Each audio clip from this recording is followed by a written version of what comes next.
Elaborated Type Specifier에 대해서 알아보도록 하겠습니다. Type Specifier라는 용어가 들어가 있으니 타입을 지정하는 용도로 사용되는 문장이라는 걸 알 수가 있습니다. 클래스라든지 이넘 타입을 지정할 때 사용이 되는 거예요. 근데 Elaborated 말하는 걸 봐서 뭔가 추가적인 키워드가 더 필요한 형태로 작성이 되는 것 같습니다. 자, 관련된 용어를 알아보도록 하겠습니다. 다음 문장은 선언입니다. C나 C++이나 모두 선언에 해당해요.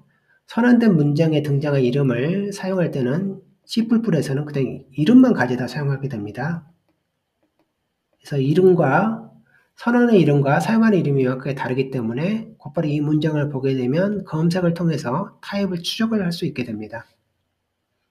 문장적으로 아예 다르기 때문에 쉽게 판별이 가능하죠. 그런데 C 언어에서는 사용할 때도 여기 있는 앞에 있는 키워드를 같이 쓰도록 명시를 하고 있어요. 이 부분이 바로 Elaborated한 Type Specifier입니다. 이럴 때 뒤에 문장을 이 문장에 사용된 이 구문을 뭐라 부르냐면 Elaborated Type Specifier라고 불러요. 앞에 문장은 아닙니다. 구분 기준은 뭐냐면 검색이 필요한 위치에 즉 타입에 대한 검색이 필요한 위치에 사용이 되면 그리고 그 구문이 이런 형태를 띠고 있으면 그 경우를 Elaborated Type Specifier라고 부릅니다.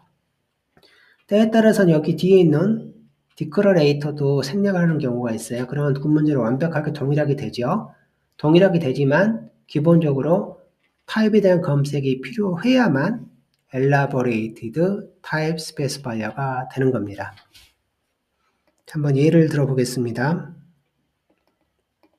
예를 들어서 함수의 파라미터로 Elaborated 형태의 문장이 등장하고 있어요. 그런데 그 부분이 검색이 필요합니다. 따라서 이 부분은 명확하게 Elaborated Type Specifier가 됩니다. 여기 같은 경우도 타입에 대한 포인터인데 포인터를 하기 위해서 타입을 검색해야 되잖아요. 그래서 이 부분이 이런 구문을 띄고 있고 검색이 필요합니다. 따라서 이 부분이 Elaborated Type Specifier가 됩니다. 프렌드 같은 경우도 뒤에 부분이 Elaborated 여기 있는 문장의 형태를 띄고 있어요. 그리고 검색이 필요합니다. 프렌드는 어떤 외부에 있는 다른 타입을 검색하는 그 프렌드로 지정하는 거잖아요. 그래서 이 부분은 검색이 필요해요. 그래서 Elaborate Type Specify가 됩니다. 그래서 프렌드하고 맞물려 있는 이런 구문들은 기본적으로 Elaborated Type Specifier입니다. 즉 검색이 필요하다는 거예요. 자, 이럴 때 C 언어에 제공하고 있는 Elaborate Type Specifier는 C 언어의 특징을 갖고 됩니다. C 언어는 특징이 있어요. 어떤 특징이 있냐면 암묵적으로 타입을 가정하는 특징을 갖고 있어요. 그래서 C 언어를 어떤 혹자들은 implicit language라고 불러요. 암묵적으로 뭔가를 자꾸 가정한다는 거예요. 예를 들어서 함수가 있는데 함수에 대한 프로타입이 없어요. 그러면 그 함수의 리턴 타입을 int로 가정을 해요.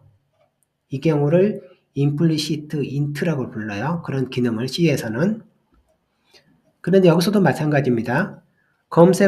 지금 검색을 하는데 검색을 못한 경우가 있을 거예요. 못한 경우에 대해서는 가정을 하게 됩니다. 어디 있다라고 가정하게 돼요. 그 관련된 내용을 알아보도록 하겠습니다. 일단 어떠한 Elaborate Type Specifier 문장이 있어요. 근데 그 문장이 Nested Name Specifier가 없어요. 즉, 이 부분이 없다라는 거예요. 스코프 연산자 부분이 없어요. 그리고 아이덴티파이어가 있는데 이 아이덴티파이어가 또 이넘이 아닌 경우를 의미해야 돼요. 여긴 요 앞에 키워드가 이넘이 되면 안 돼요. 즉, 이 이름을 검색하는데 이제 검색을 해야 되는 거잖아요. 검색을 해야 되는데 여기 네스티드가 없고 앞에가 이넘이 아닌 경우에 대해서는 검색을 하게 되는데 그럴 때 요 이름을 뭐라고 보냐면 가정하냐면 클래스 네임이라고 일단 가정해버려요. 클래스에 대한 이름이라고 가정하는 거예요. 그리고 그 클래스는 어디에 있다고 가정하냐면 타겟 스코프입니다. 타겟 스코프를 가장 가까운 네임스페이스 스코프나 블락 스코프에 선언된 클래스라고 가정을 해버려요. 만약에 이런 경우가 아니다. 예를 들어서 nested, 즉 스코프 연산자가 포함이 되어져 있거나 이넘이다. 그런 경우는 검색을 했을 때 못 찾게 되면 컴파일 오류가 되는 거예요. 있어야 되는 겁니다. 이넘을 사용하면 그 타입을 딱 발견할 수 있어야 되고, 스코프 연산자가 들어가 있으면 그 타입을 발견할 수 있어야 돼요. 검색을 실패하면 컴파일 오류예요. 그렇지만 이 경우 스코프 연산자도 없고 검색하는 대상이 이넘이 아닌 경우, 즉 클래스인 경우에 있어서는 찾지 못하면 이렇게 가정을 해버립니다. 자, 예를 들어 보겠습니다. 이 부분을 보게 되면 함수에 대한 파라미터예요. 근데 구문이 이러한 구문을 띄고 있네요. 그리고 검색이 필요합니다. 따라서 elaborate type specifier에 둘 때다. 그래서 이 A를 검색을 합니다. 검색을 해서 발견했어요. 발견하면 이제 이 경우는 아니죠. 근데 우리가 elaborate type specifier에서 identifier가 클래스 네임인 경우는 이 앞에 부분을 생략할 수가 있었잖아요. 생략하면 이 부분이 C++ 구문이 돼요. C++에서 이렇게 쓰잖아요. 이렇게. 클래스 네임인 경우 또는 이넘 네임인 경우는 앞에 걸 생략할 수 있다고 되어 있었거든요. 우리가 전에 배운 룰에 따라서. 자, 이 부분은 B를 검색하는데 발견을 못해요. 그러면 이 자신을 포함하는 가장 가까운 네임스페이스 스코프나 블락 스코프니까 여기네요. 여기다가 가정합니다. struct B라고 가정을 하고 이 이름은 클래스 네임이 된다. 이렇게 가정을 해버리는 거예요. 이 부분을 생략할 수는 없어요. 생략하면 컴파일 오릅니다. 왜냐하면 C++ 언어에서는 암묵적으로 뭔가를 가정하지 않아요. 절대. 언어 철학상 가정하지 않습니다.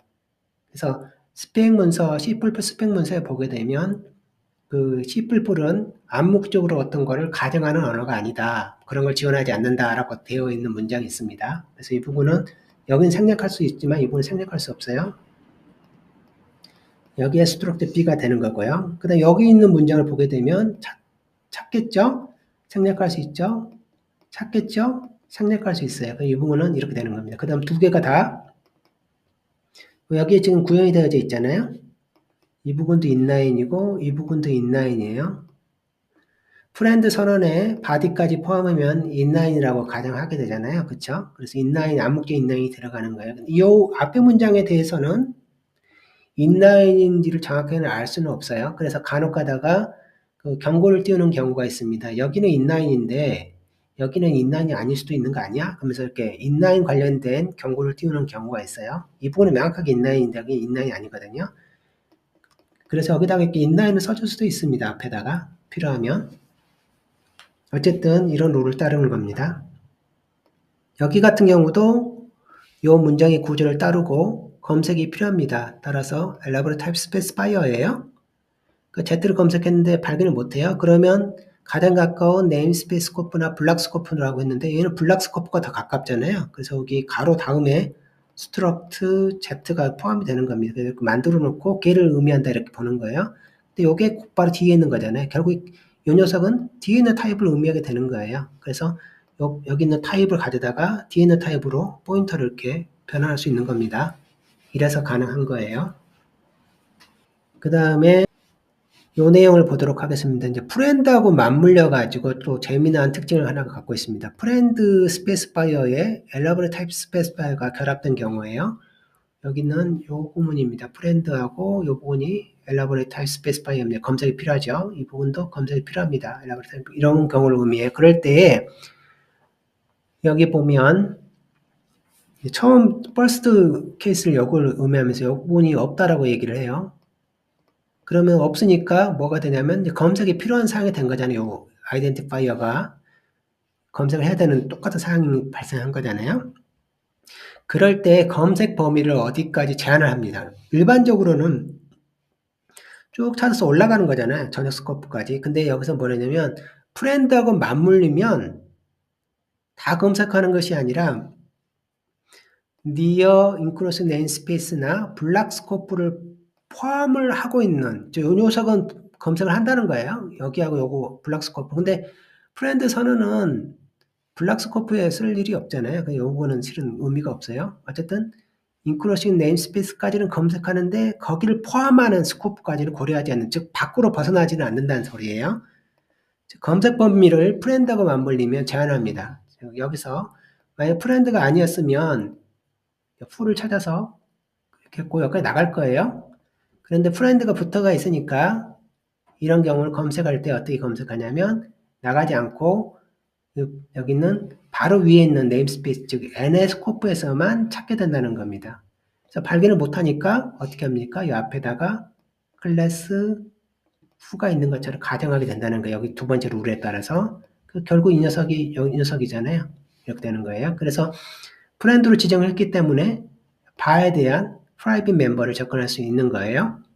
그렇지만 저녁에 있는 스코프는 저녁 스코프에 있는 이 녀석은 검색이 안 된 녀석이잖아요. 따라서 프렌드가 아닌 거예요.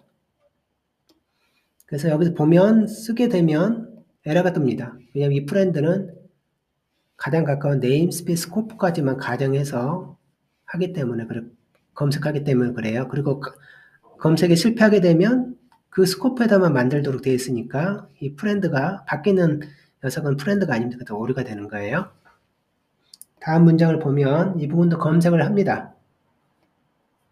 그래서 검색해서 나가게 되면 발견하죠. 그래서 이 녀석은 여기서 프렌드, 요 밖에 있는 프렌드가 되는 거예요. 왜냐하면 네임스페이스 스코프가 글로벌 스코프잖아요. 가장 가까운 스코프가. 그래서 보게 되면 여기다가 이렇게 해서 프라이빗 멤버를 접근할 수가 있어요. 그 내부에 있는 네스티드 타입으로 똑같은 이름이 있는데 이 녀석 프렌드가 아닙니다. 아니지만 여기 있는 프라이빗 멤버나 이 스트럭처 데이터 타입 자체는 베이스에 대한 멤버잖아요. 그럼 멤버를 접근할 수가 있어요. 그러다 보니까 이 녀석은 자기 자신을 포함하고 있는 베이스 클래스에 대한 프라이빗 멤버를 접근할 수가 있습니다. 왜냐하면 인트도 베이스의 멤버고 데이터도 베이스의 멤버잖아요. 그래서 멤버끼리는 접근할 수 있는 규약이 있어서 이 부분은 문제가 없습니다. 또 다른 예를 보도록 하겠습니다. 자, 이 부분에 대해서 잠시 알아보도록 하겠습니다. 우리가 파라미터 스코프, 템플릿 파라미터 스코프에 대한 룰을 배울 때 이런 걸 배웠어요. 이럴 때 이 부분 템플릿 파라미터 스코프죠. 근데 여기에 파라미터 이름이 있습니다. 이 이름으로 동일한 이름을 선언할 수 없잖아요. 로커스 선언으로 등록하는 경우에 있어서 즉 인트란 여기 인트 t인데 t하고 이름이 같아요. 근데 이 이름이 선언으로 등록이 되어지잖아요. 그럼 충돌해서 안 돼요. 이 멤버 함수 내에서도 t란 이름이 클래스 t란 이름이 선언으로 등장하게 되면 오류예요. 그런데 프렌드는 가능하죠. 이 녀석은 프렌드 하게 되면 이 프렌드는 어디 있는 거예요? 이 밖에 있는 거잖아요. 즉 밖에 있는 t라는 함수인 거예요. 이 부분은. 그리고 이 녀석을 선언 네임 바인딩을 하지 않아요. 네임 바인딩을 하지 않기 때문에 문제가 없습니다. 이 부분을 보면 이 부분은 오류입니다. 오류인 이유가 이 t가 어떤 경우냐면 이 경우는 파라메타 여기 보면 템플릿 파라메타 이름 t가 이쪽으로 왔잖아요. 근데 이 t에 대한 이 이름을 스펙 문서에서는 typedef name으로 불러요. typedef로 분류를 합니다. 이 t 여기 선언이 됐는데 이 t 이름을 사용하는 이 이름 자체는 t 자체는 사용할 때 이름은 typedef가 돼요. 근데 우리가 전에 elaborate type specifier 배울 때 여기하고 여기 simple template id에 대해서 언급할 때 이 이름이 identifier나 simple id가 typedef 이름이면 오류다라고 했거든요. 요 규약을 따라서 이 부분이 요 t란 이름이 typedef name인데 그 이름이 elaborate type specifier로 사용이 될 수가 없기 때문에 오류가 되는 거예요. 그렇지만 이 부분은 오케이죠. 왜냐하면 elaborate type specifier가 아니잖아요. C 뿔뿔의 문법을 따르는 거잖아요. C 뿔뿔의 문법을 따라서 프렌드를 지정하는 경우는 typedef name도 가능하거든요. 그래서 이 부분은 문제가 없어요. 조금 헷갈릴 수가 있는데 다시 한번 그 부분을 언급해 보도록 하겠습니다.